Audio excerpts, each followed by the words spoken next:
Hello दोस्तों, कैसे आप लोग। मैं उम्मीद करता हूँ आप अच्छे होंगे और आपका पढ़ाई अच्छा चल रहा होगा। आज के इस वीडियो में हम लोग बात करेंगे, ये अभी एडिटोरिया के द्वारा एक न्यू बुक निकाला गया है। इसमें आपका 5000 प्लस जो है ऑब्जेक्टिव क्वेश्चन दिया गया है और ये सभी काफ़ी इंपॉर्टेंट क्वेश्चन है। आप किसी भी एग्जाम की तैयारी कर रहे हैं जहाँ सामान्य अध्ययन का प्रश्न आता है वो सभी एग्जाम के लिए इम्पोर्टेंट है। चलिए हम थोड़ा आपको नीचे दिखा देते हैं। देखिए, जैसे कि इस बुक में लिखा गया, ये वस्तुनिष्ठ प्रश्न है और ये सामान्य अध्ययन के प्रश्न है। और ये जो भी पीसीएस एग्जाम होता है उसके लिए, बिहार सचिवालय सहायक है उसके लिए भी, रेलवे, बैंक की कोई भी एग्जाम है जहाँ सामान्य अध्ययन का प्रश्न आता है वो सभी के लिए ये इम्पोर्टेंट सेशन है। उसके बाद इसमें पूरे बुक के अंदर आपका 100 प्रैक्टिस सेट दिया गया है, ठीक है। और ये जो है पूरा का पूरा एनसीईआरटी पे आधारित है। जैसा एनसीईआरटी में प्रश्न होता है उसी पे आधारित है। और अभी के जो भी एग्जाम होता है वो सभी एग्जाम में आपका प्रश्न भी एनसीईआरटी के बेस पे ही पूछा जाता है। तो इसके लेकर के ये बुक काफ़ी महत्वपूर्ण है। चलिए देखते हैं हम लोग पहला क्वेश्चन। आज ये पहला सेट है और इसका हम लोग पहला क्वेश्चन देखेंगे, ठीक है। यहाँ से देखिए, मतलब थोड़ा सा बड़ा कर दिए ताकि आपको अच्छा से दिख सके। देखिए, आपका पहला क्वेश्चन क्या कह रहा है, कह रहा है कि भारत के साथ व्यापार करने का चार्टर महारानी एलिजाबेथ द्वारा कब दिया गया। तो इसका आंसर आपका ऑप्शन पी हो जाएगा कि 31 दिसंबर 1600 को दिया गया था। कब? 31 दिसंबर 1600 को, ठीक है।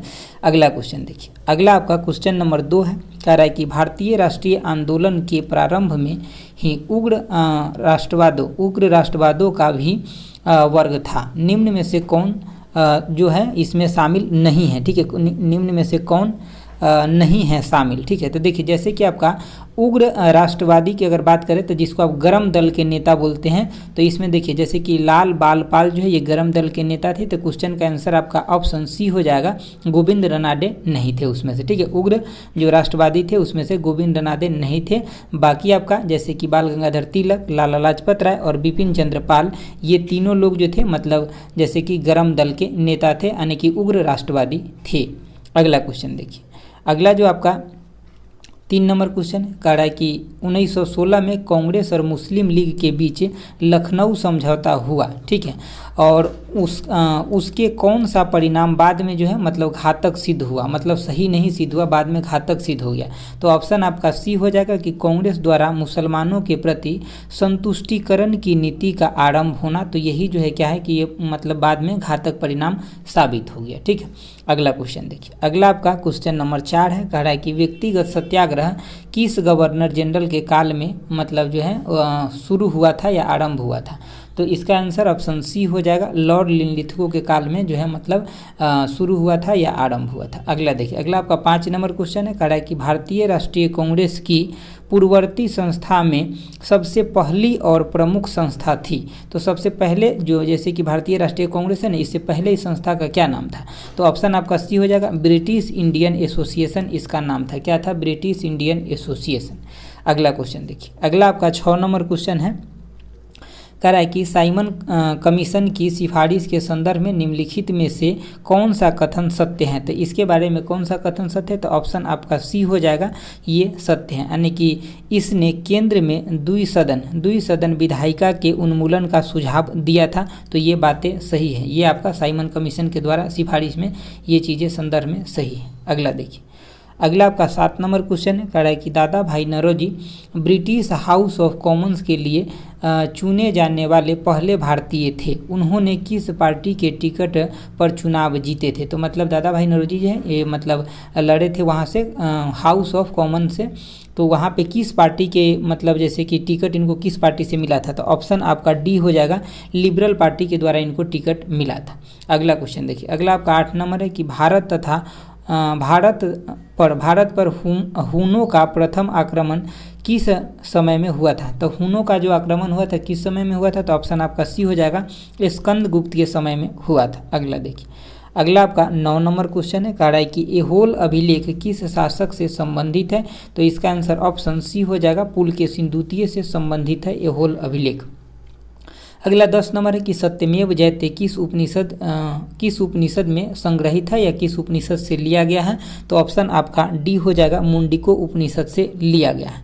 अगला क्वेश्चन देखिए, अगला आपका 11 नंबर है, कह रहा है कि महावस्तु महात्मा बुद्ध का जीवन वृत्तांत है। महावस्तु क्या है? तो महात्मा बुद्ध के जीवन वृत्तांत है। इसका संबंध किस शाखा से? तो इसका संबंध जो आपका ऑप्शन ए हो जाएगा महायान शाखा से। कौन से शाखा से? महायान शाखा से। अगला है आपका कि अकबर द्वारा बनाए गए उपासना भवन का क्या नाम था? तो उपासना भवन का क्या नाम था? तो ऑप्शन सी हो जाएगा, यानी कि इबादत खाना नाम था। क्या नाम था? इबादत खाना। अगला देखिए, अगला आपका 13 नंबर क्वेश्चन है, कह रहा है कि सुप्रसिद्ध संगीतकार तानसेन और बैजू बावरा किसके शासनकाल में यानी कि सुविख्यात थे? तो जैसे कि तानसेन हो गए और बैजू बावरा, तो ये किसके शासनकाल में विख्यात थे या किसके शासनकाल में थे? तो इस सब का आंसर क्या हो जाएगा? ऑप्शन सी अकबर हो जाएगा। ये अकबर के शासनकाल में थे। अगला आपका 14 नंबर क्वेश्चन है, कह रहा है न्यू कैसल पोर्ट जो दुनिया का सबसे बड़ा कोयला निर्यातक बंदरगाह है, ये किस देश में है? तो 14 के आंसर आपका ऑप्शन बी हो जाएगा। ये जो है मतलब कहाँ पे? तो ऑस्ट्रेलिया देश में है। क्या? तो न्यू कैसल पोर्ट जो है कहाँ पे? ऑस्ट्रेलिया देश में है। ये सबसे ज़्यादा कोयला का निर्यात यहाँ से होता है। अगला क्वेश्चन देखिए, अगला आपका 15 नंबर क्वेश्चन है, कह रहा है कि देशांतर रेखा के संबंध में मतलब सही है। तो देखिए देशांतर रेखा जो होता है मतलब जैसे कि ऐसे होता है देशांतर रेखा, ऐसे होता है देशांतर रेखा, ठीक है। हम 1-2 दिखा रहे हैं आपको, मतलब ऐसे देशांतर रेखा होता है। तो इसके संबंध में क्या सही है? तो मतलब इसका आंसर 15 के आंसर ऑप्शन डी हो जाएगा कि देशांतर यानी कि देशांतर के मध्य सर्वाधिक दूरी जो होता है ये विषुवत रेखा पे होता है। देखिए ये दोनों ध्रुव पे जाकर मिल जाता है, लेकिन विषुवत रेखा पे इस दोनों के बीच में सर्वाधिक दूरी होता है। तो ये ऑप्शन आपका डी जो है ये सही हो जाएगा। अगला क्वेश्चन देखिए, अगला आपका 16 नंबर क्वेश्चन है। क्या कह रहा है 16 नंबर? कह रहा है कि यानी कि उत्तर से शुरू कर दक्षिण की ओर नीचे, मतलब पहाड़ी में आपको उत्तर से नीचे की ओर जाना है। जैसे कि मान लीजिए कि इधर से इधर की तरफ आपको बढ़ते, मतलब उत्तर से लेकर के ये आपका नॉर्थ हो गया ना, और इधर साउथ, तो नॉर्थ से साउथ की तरफ आपको जाना है। पहाड़ी का क्रम इसमें बताना है, ठीक है। तो इसका आंसर आपका ऑप्शन सी हो जाएगा। जैसे कि सबसे पहले जो आपका मिलेगा, जो इसमें गिवन है इसमें से, कि नल्ला मलाई मिलेगा, उसके बाद है आपका कि जावाद की पहाड़ी मिलेगा, उसके बाद नीलगिरी पहाड़ी मिलेगा, नीलगिरी पहाड़ी से नीचे आपका अन्नामलाई की पहाड़ी मिलेगा, और इससे भी नीचे मिलेगा कार्डमियम का पहाड़ी मिलेगा, ठीक है। तो वो इसमें नहीं दिया गया है। तो यही क्वेश्चन का आंसर आपका ऑप्शन सी हो जाएगा कि आपको सबसे उत्तर में क्या मिलेगा, जो ऑप्शन है गिवन इसमें से नल्ला मलाई मिलेगा, उसके बाद आपका जावाद की पहाड़ी मिलेगा, उसके बाद नीलगिरी मिलेगा, फिर उसके बाद अन्नामलाई की पहाड़ी मिलेगा। अगला देखिए, अगला जो आपका क्वेश्चन है क्वेश्चन नंबर 17 है, कह रहा है कि निम्नलिखित में से कौन सी नदी अपने मार्ग बदलने के लिए विख्यात है? तो सबसे जो ज़्यादा मार्ग बदलता है ऑप्शन आपका बी हो जाएगा, कोसी नदी सबसे ज़्यादा मार्ग बदलता है। अगला देखिए, अगला आपका 18 नंबर क्वेश्चन है, कह रहा है कि किस मृदा प्रारूप में लोहे के अतिरिक्त मात्रा होने के कारण अनुर्वरक हो जाता है, मतलब अनउपजाऊ हो जाता है। इसका मतलब ये कि अनउपजाऊ हो जाता है। तो देखिए लेटेराइट मिट्टी में क्या होता है, यहाँ पे लोहे की मात्रा ज़्यादा हो जाता है, जिसकी वजह से ये मतलब उपज अच्छा नहीं होता है। अगला 19 नंबर है कि प्रकाश के संबंध में कौन सा कथन सत्य है? तो इसमें से सभी कथन जो है सत्य। जैसे प्रकाश क्या होता है, तो एक विद्युत चुंबकीय तरंग होता है, उसके बाद यह एक कण की प्राकृतिक होता है, यानी कि प्रकृति होता है, उसके बाद यह ऊर्जा का एक रूप है, ठीक है। प्रकाश क्या है, तो ऊर्जा का एक रूप है। तो ऑप्शन ए बी सी सभी सही है, तो ऑप्शन आपका डी हो जाएगा। अगला देखिए, अगला जैसे कि आपका 20 नंबर क्वेश्चन है, कह रहा है कि बायोगैस संयंत्र में निम्नलिखित में से कौन सी प्रक्रिया होती है? तो बायोगैस संयंत्र में आपका प्रक्रिया होता है, ऑप्शन ए हो जाएगा, किण्वन की प्रक्रिया होता है। अगला 21 नंबर क्वेश्चन है, कह रहा है कि एक वर्ग में ऊपर से नीचे की ओर जाने पर परमाणु का आकार कैसा होता है? तो देखिए ऊपर से जब आप नीचे की तरफ जाते हैं तो परमाणु के आकार का साइज जो होता है ये बढ़ता है, ऑप्शन ए हो जाएगा। जैसे कि ऊपर से नीचे, जैसे कि यहाँ पे आपको हाइड्रोजन मिल गया, ठीक है, तो इधर हीलियम नहीं कि फिर यहाँ पे हाइड्रोजन के बाद आपका यहाँ पे सोडियम मिलेगा, ठीक है। तो इस तरह से जब आप नीचे आएंगे तो इसके परमाणु का आकार जो होता है ये बढ़ता है। अगला देखिए, अगला आपका मतलब 22 नंबर क्वेश्चन है, क्या कह रहा है कि वायुमंडल में प्रकाश की विसरण का कारण है। वायुमंडल में प्रकाश का जो विसरण हो जाता है, मतलब अलग अलग जो मतलब ये हो जाता है, जैसे कि वायुमंडल में प्रकाश जो होता है ना ऐसे ऐसे जो मतलब विसरण हो जाता है, तो इसका कारण क्या है? तो धूल कण के कारण से ये विसरण हो जाता है। अगला आपका है कि यानी किसी भी यौगिक का ऑक्सीकरण संख्या क्या होता है? तो कोई भी अगर यौगिक है, जैसे कि मान लीजिए कि यानी कार्बन डाइऑक्साइड है, तो इसका ऑक्सीकरण संख्या कितना होगा? तो इसका ऑक्सीकरण संख्या, कोई भी यौगिक है तो उसका मतलब ऑक्सीकरण संख्या आपका 0 हो जाएगा, ऑप्शन डी हो जाएगा। कितना होता है? मतलब ऑप्शन डी हो जाएगा, 0 होता है। अगला देखिए, अगला आपका 24 नंबर क्वेश्चन है, कह रहा है जैसे कि सर्प विषरोधी सुई किस तत्व का एक यौगिक है। तो किस तत्व का एक यौगिक है, तो ऑप्शन आपका ये हो जाएगा स्वर्ण यौगिक है। किसका है, तो स्वर्ण यौगिक है। अगला देखिए, अगला है कि जैसे कि आपका दाब का जो आपका बीमीय सूत्र है क्या है। तो देखिए दाब क्या होता है, यानी कि प्रेशर इक्वल टू में फोर्स पर यूनिट एरिया होता है। तो इसको देख लीजिए, इसको आप मीटर स्क्वायर लिख सकते हैं, ठीक है। और ये फोर्स है, मतलब क्या, मास इंटू में एक्सेलरेशन है, तो मास को क्या लिख सकते हैं, केजी, और एक्सेलरेशन के मीटर पर सेकेंड स्क्वायर लिख सकते हैं। और एगो यहाँ पे मीटर स्क्वायर था, ठीक है। तो अब देखिए ये तो ऊपर में क्या बच गया, केजी। केजी के लिए आप क्या लिखते हैं, एम लिखते हैं। एगो मीटर से एगो मीटर कट जाएगा, तो एल ऊपर में जाएगा तो एल -1 हो जाएगा, और टी ऊपर में जाएगा तो टी -2 हो जाएगा, ठीक है। तो ये ऑप्शन कहाँ पे, तो ऑप्शन आपका बी में है। अगला देखिए, अगला जो आपका 26 नंबर क्वेश्चन है, कह रहा है कि जैसे कि जैव शैवाल क्या है। तो जैव शैवाल जो आपका ऑप्शन ए हो जाएगा, कोयला है, ये जैव शैवाल है। अगला 27 नंबर है कि यादाश्त का संबंध मस्तिष्क के निम्न में से किस भाग से है। तो यादाश्त का जो संबंध है, इसका आंसर ऑप्शन डी हो जाएगा, सेरिबेलम यानी कि सेरिब्रम से। किससे, सेरिब्रम से यादाश्त का संबंध। अगला क्वेश्चन देखिए, अगला जो आपका क्वेश्चन है, क्वेश्चन नंबर 28 है, कह रहा है कि एक जीवाश्म पक्षी का नाम बताइए जो एक पक्षी की तरह दिखता है लेकिन सरीसृप जैसे अन्य विशेषता होती है। तो इसका आंसर ऑप्शन बी हो जाएगा, आर्कियोप्टेरिक्स जो होता है ये पक्षी की तरह दिखता है, लेकिन इसका जो मतलब सरीसृप की तरह इसका अन्य विशेषता होता है, ठीक है। 28 हो गया। 29 नंबर क्वेश्चन देखिए, कह रहा है कि मानव शरीर में सर्वाधिक मात्रा में पाया जाने वाला तत्व कौन सा है। तो 29 के आंसर ऑप्शन बी हो जाएगा, ऑक्सीजन जो है सबसे सर्वाधिक मात्रा में मानव शरीर में पाया जाता है। अगला क्वेश्चन देखिए, अगला आपका 30 नंबर क्वेश्चन है, कह रहा है कि परिपथ के किन्हीं दो बिंदुओं के बीच विभवांतर मापने का जो प्रयोग किया जाता है। तो किसका प्रयोग किया जाता है विभवांतर मापने में। तो आपका ऑप्शन बी हो जाएगा, वोल्ट मीटर का प्रयोग करके विभवांतर मापते हैं। जबकि अगर करंट मापना है और धारा, अगर मान लीजिए कि धारा मापना है, तब आपका अमीटर का प्रयोग करेंगे।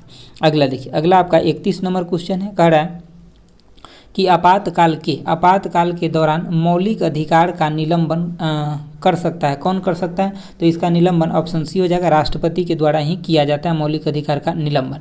अगला है कि प्रकलन समिति के सदस्यों का जो कार्यकाल होता है वो कितना होता है। तो ऑप्शन आपका ए हो जाएगा, 1 वर्ष के लिए इसका कार्यकाल होता है। और इसमें टोटल कितना सदस्य होता है, तो ये मुझे आप बताएंगे, ठीक है। प्रकलन समिति में कितना सदस्य होता है, मैं एक चीज़ बता देता हूँ, ये सभी के सभी लोकसभा से ही आता है। कितना सदस्य होता है, चलिए मैं ये बता देता हूँ आपको, 30 सदस्य होता है। आप ये मुझे बताइए कि इसमें मतलब इसके अध्यक्ष अभी कौन है प्रेजेंट में, आप मुझे ये बता दीजिए, ठीक है। चलिए आगे देखिए, आगे आपका है 33 नंबर क्वेश्चन। 33 नंबर क्वेश्चन क्या है कि निम्नलिखित में से किसके अनुमोदन से भारत की संचित निधि से पैसा निकाला जाता है। तो देखिए, भारत के जब संचित निधि से निकालना होगा ना पैसा, तब इसको भारत की संसद के अनुमोदन से निकाला जाता है। किसके, संसद के अनुमोदन से। जबकि आकस्मिक निधि से निकाला जाएगा तब उसमें राष्ट्रपति के सहयोग से निकाला जाता है। संचित निधि किस में आता है, तो 266 में, और आकस्मिक निधि किस में आता है, तो 267 अनुच्छेद में आता है, ठीक है। संचित निधि जिसका भी बात हो रहा है ये आपका 266 में आता है।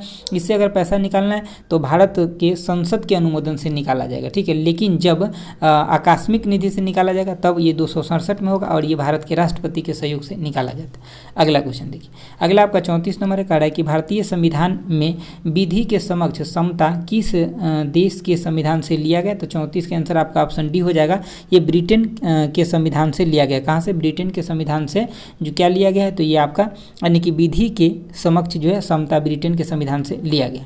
अगला देखिए, अगला आपका 35 नंबर क्वेश्चन है, कह रहा है कि संविधान संशोधन प्रक्रिया संविधान के किस भाग में उल्लेखित है। तो ये भाग 20 में उल्लेखित है। किस भाग में, भाग 20 में उल्लेखित है। अगला देखिए, अगला आपका 36 नंबर क्वेश्चन है, कह रहा है कि भाषा का उल्लेख जो है आपका 8वीं अनुसूची में है। उसके बाद दल बदल जो अधिनियम है ये आपका 10वीं में है।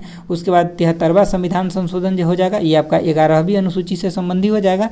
और भूमि सुधार एवं अधिग्रहण जो संबंध है किससे हो जाएगा, तो 9वीं अनुसूची से हो जाएगा। तो बस अब ये मिला लिए तो आंसर तो अपने आप ही पता चल जाएगा, ठीक है। तो 36 के आंसर आपका ऑप्शन बी हो जाएगा। अगला देखिए, अगला आपका जो है 37 नंबर क्वेश्चन है, कह रहा है कि 1833 के चार्टर अधिनियम के अंतर्गत प्रथम विधि आयोग का गठन किसके अध्यक्षता में किया गया था। किसके अध्यक्षता में किया गया था, 37 के आंसर ऑप्शन बी हो जाएगा, लॉर्ड मैकाले की अध्यक्षता में किया गया था। अगला आपका कि निम्न में से कौन सी औषधि या क्रांति प्याज और झींगा उत्पादन से संबंधित है। तो प्याज और झींगा उत्पादन से संबंधित है, ऑप्शन सी हो जाएगा, गुलाबी क्रांति हो जाएगा। अगला देखिए, अगला आपका 39 नंबर क्वेश्चन है, कह रहा है निम्नलिखित निम्नलिखित में से किन दो संस्थाओं को ब्रिटेन वुड जुड़वा के नाम से जाना जाता है? तो IMF और वर्ल्ड बैंक को जाना जाता है। तो इसका आंसर जो है 39 नंबर का आंसर ऑप्शन सी हो जाएगा।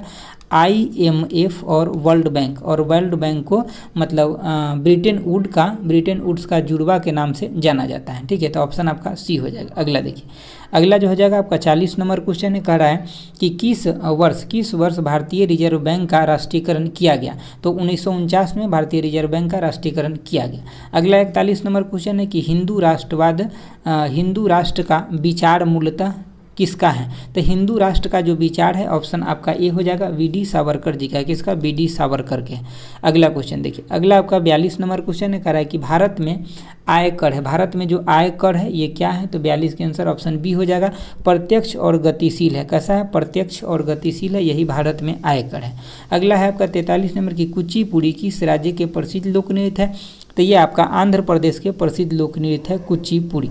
अगला क्वेश्चन देखिए, अगला आपका 44 नंबर क्वेश्चन है, कह रहा है कि हिमानी उत्तम पर्व का संबंध किस खेल से? तो 44 का आंसर आपका ऑप्शन बी हो जाएगा, मलखम्ब से संबंधित है और ये मध्य प्रदेश का खेल है। ठीक है, अगला देखिए, अगला आपका 45 नंबर है, कह रहा है कि निपख आंदोलन के प्रणेता कौन थे? तो इसका आंसर ऑप्शन सी हो जाएगा, दाद्यायाल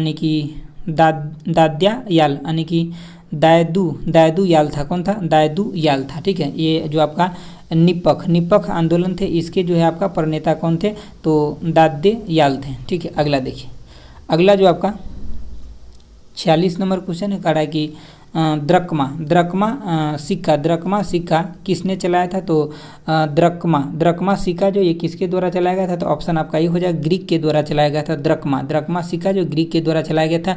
ये सब क्वेश्चन आपको NCERT में मिलेगा, जनरली आपको लूसेंट में कम ही चांस रहेगा मिलने के लिए। ठीक है, लेकिन ये सब क्वेश्चन एग्जाम में आजकल आ रहा है। अगला देखिए, अगला आपका मतलब 47 नंबर क्वेश्चन है, कह रहा है कि बाढ़ के दौरान हर वर्ष नए एलुवियल बोले तो यानी कि जलोढ़। ठीक है, एलुवियल का जमाव जो मिट्टी की उर्वरता को बढ़ाता है तो क्या होता है? खादर। जैसे कि बाढ़ आया ना तो वो अपने साथ जो नया मिट्टी लाता है वो पुराने मिट्टी के ऊपर रख देता है तो मिट्टी उपजाऊ हो जाता है। उसको हम मतलब इंग्लिश में एलुवियल सॉइल बोलते हैं और हिंदी में जलोढ़ मिट्टी इसी को बोलते हैं। ठीक है, तो ये क्या है? तो ये खादर होता है। अगला देखिए, अगला आपका 48 नंबर क्वेश्चन है, कह रहा है कि वह समुद्री सीमा जहाँ तापमान तेजी से कम होती है, तो तापमान तेजी से कम होता है उसको क्या बोलते हैं? तो ऑप्शन आपका सी हो जाएगा, थर्मोक्लाइन बोलते। क्या बोलते हैं? थर्मोक्लाइन बोलते। अगला आपका 49 नंबर है, कह रहा है कि बेसल मापदंड संबंधित है। तो बेसल जो आपका मापदंड है किससे संबंधित है? बैंकिंग क्षेत्र से संबंधित है। ऑप्शन ए हो जाएगा, बैंकिंग क्षेत्र से संबंधित है। अगला देखिए, अगला आपका 50 नंबर क्वेश्चन है, कह रहा है कि यानी कि इंग्लिश में पहली बार औद्योगिक क्रांति शब्द का प्रयोग किसने किया था? तो इंग्लिश में पहली बार औद्योगिक क्रांति का जो शब्द का प्रयोग किया गया था इसका आंसर ऑप्शन डी हो जाएगा, अर्नाल्ड टायम्बी के द्वारा किया गया था। अर्नाल्ड टायम्बी के द्वारा किया गया था। और इस पूरे सेट का जो सबसे प्रमुख बात है, सभी सेट में एक एक पेज दिया गया है वो ये है। ठीक है, तो इसको आप ध्यान से देखिए, एकदम क्विक रिवीजन के जैसे आपको हो जाएगा। इसी सेट में ये चीज़ें दिया गया है। ठीक है, जैसे कि जैसे सेट आगे की तरफ बढ़ेगा ना, तो जैसे इसमें प्राचीन दिया था, अगला में फिर मतलब जैसे आगे बढ़ते क्रम में मतलब आपको टॉपिक वाइज करके दे दिया गया कि इसमें देखिए, इसमें जो भी मिलेगा आपको प्राचीन इतिहास से मिलेगा। जैसे भारत में मानव का सर्वप्रथम साक्ष्य कहाँ से? तो नर्मदा घाटी से मिला। उसके बाद है कि सर्वप्रथम प्राचीनतम अस्थाई यानी कि अस्थाई जीवन का प्रमाण जो मिला आपका मेहरगढ़ से मिला। उसके बाद है आपका अगला है कि एक ही कब्र में तीन मानव कंकाल का अवशेष जो मिला ये आपका दमदमा से प्राप्त हुआ। उसके बाद है गर्त आवास का साक्ष्य प्राप्त हुआ है। कहाँ से? बुर्ज होम से गर्त आवास का साक्ष्य प्राप्त हुआ है। अगला है कि मानव के साथ कुत्ते को दफनाने का साक्ष्य प्राप्त हुआ है, बुर्ज होम से ये प्राप्त हुआ है, जम्मू कश्मीर से। अगला देखिए, अगला आपका है कि जूता हुआ खेत का साक्ष्य कालीबंगा से प्राप्त हुआ, ये राजस्थान में। अगला है आपका कि अग्निकुंड का साक्ष्य प्राप्त हुआ है, तो ये आपका कालीबंगा और लोथल दोनों जगह से अग्निकुंड का साक्ष्य प्राप्त हुआ है। अगला है आपका कि युग्म समाधि का प्रमाण प्राप्त हुआ है। कहाँ से? तो युग्म समाधि जो आपका मिला है वो कालीबंगा और लोथल से मिला है। अगला है कि नक्कीदार ईंटों का प्रयोग का साक्ष्य प्राप्त हुआ है। कहाँ से? कालीबंगे से नक्कीदार ईंटे का साक्ष्य प्राप्त हुआ है। अगला है कि नर्तकी की कांस्य मूर्ति का साक्ष्य प्राप्त हुआ है, तो कहाँ से? ये मोहनजोदड़ो से प्राप्त हुआ है। अगला देखिए, अगला आपका है कि जैसे कि शवों को दफनाने की प्रथा जो था कहाँ, तो हड़प्पा में दफनाने की प्रथा था, जबकि शवों को जलाने यानी कि जलाने की प्रथा कहाँ था, तो मोहनजोदड़ो में जलाने की प्रथा था। कहाँ पे, मोहनजोदड़ो में जलाने की प्रथा था। अगला देखिए, अगला आपकी 3 मुख वाले देवता की मूर्ति प्राप्त हुई, तो मोहनजोदड़ो से 3 मुख वाले देवता के मूर्ति भी प्राप्त हुआ है। अगला आपका कि मिट्टी द्वारा निर्मित हाल का साक्ष्य प्राप्त हुआ है। कहाँ से, तो हल का जो साक्ष्य प्राप्त हुआ है ये आपका बनावली से मिला है, और ये कहाँ पे, तो हरियाणा में है बनावली। अगला है कि उन्नत जल प्रबंधन का साक्ष्य मिला है धौलावीरा से, और ये गुजरात में पड़ता है धौलावीरा। अगला देखिए, अगला जो आपका मतलब पॉइंट है ये है कि शैलकृत स्थापत्य के प्राचीनतम प्रमाण प्राप्त हुआ है धौलावीरा से, प्राचीनतम जो है ये प्राप्त हुआ है। अगला है कि आपका कि जैसे कि वैसा हड़प्पाकालीन स्थल जो 3 भागों में यानी कि विभक्त था, 3 भागों में जो विभक्त था हड़प्पाकालीन स्थल, ये है आपका धौलावीरा 3 भागों में विभक्त था। अगला आपका पॉइंट कि कृषि का प्रथम साक्ष्य जो प्राप्त हुआ है कहाँ से, तो मेहरगढ़ से प्राप्त हुआ कृषि का प्रथम साक्ष्य। अगला आपका पॉइंट है कि चावल का प्राचीनतम साक्ष्य प्राप्त हुआ कोल्डिहवा से, चावल का प्रथम साक्ष्य प्राप्त हुआ है। अगला आपका कि आग का आविष्कार हुआ था, तो ये पूरा पाषाण काल में आग का आविष्कार हुआ था। कब, पूरा पाषाण काल में आग का आविष्कार हुआ था। अगला क्वेश्चन देखिए, अगला है जैसे कि आपका कि पहिए का आविष्कार हुआ था, तो ये आपका नव पाषाण काल में पहिए का आविष्कार हुआ था, जबकि मानव द्वारा सर्वप्रथम जो प्रयुक्त अनाज था वो आपका जौ या अब, मतलब इसको जौ को ही क्या बोलते हैं, यब भी बोलते हैं। अगला आपका कि मानव द्वारा सर्वप्रथम प्रयोग में लाया गया जो धातु था ये आपका तांबा था, और मानव राष्ट्रीय संग्रहालय का जो स्थित है, मानव राष्ट्रीय संग्रहालय भोपाल में स्थित है, और इसको आप इंपोर्टेंट करके याद रख लीजिए, क्योंकि ये चीज़ें जब पूछा जाता है एग्जाम में तो आपको मतलब याद नहीं रहता है, ठीक है, क्योंकि ये बहुत महत्वपूर्ण क्वेश्चन है, कई एग्जाम में पूछा जा चुका है कि यानी कि राष्ट्रीय मानव संग्रहालय स्थित है कहाँ पे, तो भोपाल में स्थित है।